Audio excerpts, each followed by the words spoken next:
Hello friends, welcome back in my channel real one Madhu blogger. और आप सब कैसे हो? आई होप आप लोग बहुत अच्छे होंगे। और अब कल से स्टार्ट होने वाले हैं माता की दिन, और बहुत से लोग इस टाइम व्रत रखेंगे। तो व्रत में आपको क्या क्या सावधानी रखनी है और कैसे क्या व्रत करना चाहिए वो मैं आज के वीडियो में आपको बताऊंगी। प्लीज़ वीडियो को फुल वॉच ज़रूर करना। व्रत या उपवास करते वक्त किन किन बातों का ध्यान रखना चाहिए, और ये जो वीडियो है वो मैं इसमें मतलब धार्मिक बातें भी बताऊंगी आपको कि क्या करना चाहिए और क्या नहीं, और कुछ स्वास्थ्य से जुड़े बातें भी बताऊंगी। तो प्लीज़ वीडियो को ध्यान से देखिएगा। व्रत और उपवास करते वक्त आपको इन बातों का विशेष ध्यान रखना चाहिए। सबसे पहले व्रत करने का संकल्प लें और भगवान से उसे सफल बनाने के लिए प्रार्थना करें। और इन बातों का विशेष ध्यान रखें कि आप झूठ ना बोलें, क्रोध और ईर्ष्या ना करें, किसी भी व्यक्ति की चुगली और बुराई ना करें, और अपने व्रत को सफल बनाने के लिए भगवान का जप करें। और व्रत के टाइम नॉनवेज तो नहीं खाना है, सभी को पता होगा। एग भी आपको नहीं खाना है। ज़्यादा से ज़्यादा आप शाकाहारी रहें व्रत के टाइम में। कोई भी ऐसी चीज़ ना खाएं जिससे भगवान को बुरा लगे। और इसके साथ साथ आपको अपने स्वास्थ्य का भी विशेष ध्यान रखना है। मतलब ऐसे ही नहीं है कि भूखे रहने से ही भगवान प्रसन्न होंगे। सब लोग अपनी श्रद्धा से व्रत रखते हैं, लेकिन जो लोग बीमार हैं, जिनको कोई ना कोई बीमारी है, तो उनको व्रत में अपना विशेष ध्यान रखना है। आपको पूजा का फल मिलेगा, आपको अच्छे कर्मों का फल मिलेगा, लेकिन अगर आप अपने स्वास्थ्य का ध्यान रखेंगे तो भगवान बिल्कुल भी बुरा नहीं मानेंगे। तो आपको व्रत के साथ साथ, भक्ति के साथ साथ अपने स्वास्थ्य का भी ध्यान रखना है।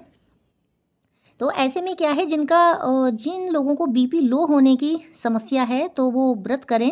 उसमें आप नींबू पानी पी सकते हैं नमक डाल के। जिनको बीपी लो होता है तो वो तेज़ नमक डाल के नींबू पानी पिएं दिन में 3-4 बार।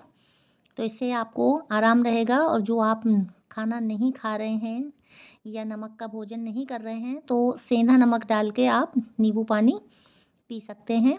जो लोग अगर सेंधा नमक खाते हैं व्रत में, उनके लिए मैं बता रही हूँ। और कॉफ़ी पी सकते हैं आप व्रत में।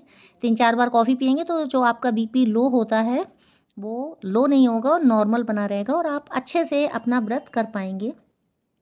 और जिन लोगों का बीपी हाई रहता है तो वो तेज़ नमक खाने से बचें।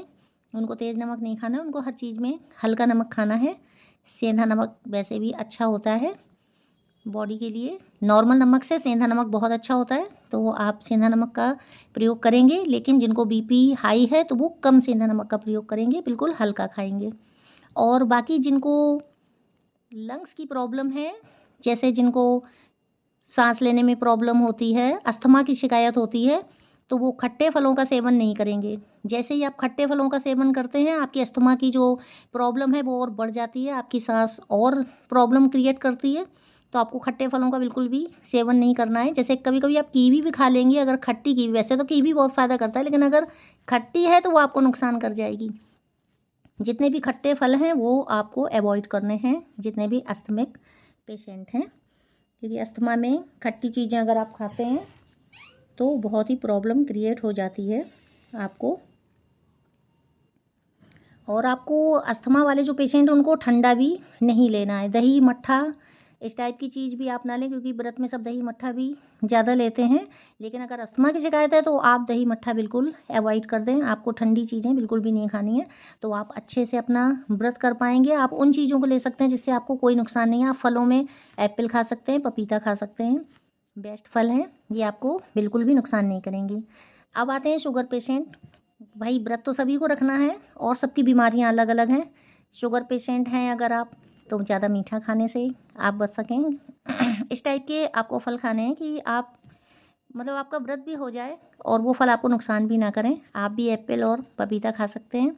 आपको केला नहीं लेना है, आपको अंगूर नहीं लेना है। इस टाइप के फल आप बिल्कुल भी ऐसा ना सोचिए कि एक ही दिन खाना है तो हम कुछ भी खा सकते हैं। शुगर पेशेंट की बॉडी में शुगर बिल्कुल भी एब्जॉर्ब नहीं होती है, इसलिए आपको अपना ध्यान रखना है। कुछ लोग 9 दिन का भी व्रत करेंगे, कुछ लोग एक ही दिन का करेंगे, एक पहला करेंगे या लास्ट करेंगे। लेकिन आपको अपने स्वास्थ्य का बिल्कुल ध्यान रखना है। और शुगर पेशेंट हैं तो आपको तला चिकना ज़्यादा नहीं खाना है। ये सबका वहम है कि मीठा खाने से ही शुगर बढ़ती है। आप तला चिकना खाते हैं उससे भी शुगर आपकी बढ़ती है। शुगर किसी भी चीज़ से बढ़ जाती है, तो आपको अपना ध्यान रखना है। मोस्टली आइटम शुगर वाले ही हैं, ये आप बिल्कुल ध्यान रखें। अपनी डाइट पर बिल्कुल कंट्रोल रखिएगा, जिससे आपका जो 9 दिन व्रत हैं वो आपके अच्छे से बीते और आप स्वस्थ भी रहें। आप अच्छे कर्म करेंगे, भगवान वैसे ही आपसे हैप्पी रहेंगे। तो पूजा के साथ साथ आप अपने स्वास्थ्य का भी ध्यान रखिए। अब चलिए बात करते हैं कि व्रत जब खोलते हैं हम लोग, तो हम लोगों को उस बातों पर क्या क्या ध्यान रखना है। व्रत खोलते टाइम भी आपको अपना विशेष ध्यान रखना है। व्रत करने के सभी अपने अपने तरीके होते हैं, कोई भी हो, लेकिन व्रत समाप्त करते समय भी आपको, भोजन ग्रहण करते समय आपको कुछ बातों का विशेष ध्यान रखना है, ताकि स्वास्थ्य संबंधी परेशानी ना हो। व्रत खोलते समय आपको गाइज ये करना है कि एक बार में अधिक भोजन ग्रहण करने से बचें, और खाली पेट रहने के बाद एकदम से पेट भरकर खाने से न केवल पेट दर्द की समस्या हो सकती है, बल्कि पाचन में भी परेशानी हो सकती है। और नंबर 2 है, लंबे समय तक खाली पेट रहने के बाद आप सिर्फ 1 गिलास पानी पहले पिएं, जिससे आपके पेट को ठंडक पहुँचे। और नंबर 3, आप चाहें तो नींबू पानी, लस्सी, नारियल पानी और मौसमी फल का जूस ले सकते हैं। इससे आपको ऊर्जा मिलेगी और आपके पाचन तंत्र की कार्य प्रणाली को ठीक करने में भी सहायता मिलेगी। नंबर 4 है, व्रत के बाद प्रोटीन से भरपूर आहार लेने का प्रयास करें, इससे शरीर में ऊर्जा रहेगी। आप पनीर या अंकुरित आहार ले सकते हैं। उपवास के बाद आप मसालेदार और तले चिकने भोजन से बचें। आप दही के साथ फलों का सेवन कर सकते हैं, चाहे तो फ्रूट चाट ले सकते हैं।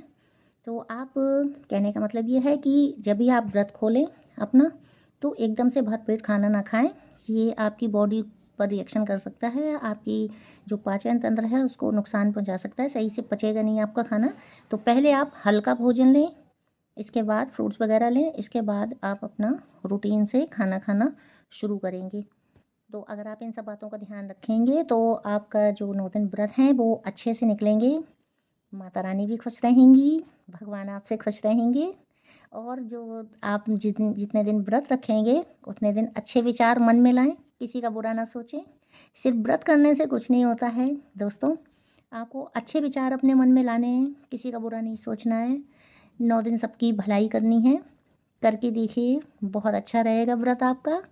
ओके, जय माता दी। आप सभी की नवरात्रि अच्छे से बीते, 9 दिन अच्छे से माता की सेवा करें, अच्छे स्वास्थ्य के साथ। कामना करती हूँ मैं, आपकी फ्रेंड रियल वन मधु ब्लॉगर।